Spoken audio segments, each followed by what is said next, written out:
Hello! Hello mga loves! Hi guys! Ngayon magpapak tayo ng ano kasi ang dami kong kalabasa tapos may tanim pa akong alugbati dyan sa may ano namin sa gilid. So naisipan kong magata ng kalabasa at saka alugbati. Perfect match to sa gata. At ito, magpapak tayo. Sarap. No rice lang. Kasi yung kalabasa mabigat na ang busog niya Sarap. Sarap ng kalabasa, malagkit.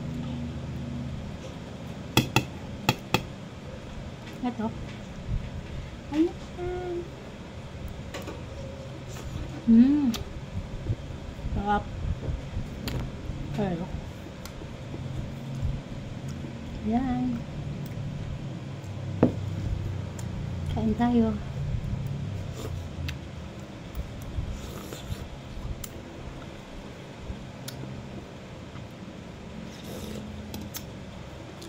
Sarap. Ginataang kalabasa at saka alugbate. My favorite and so healthy. Thanks for watching.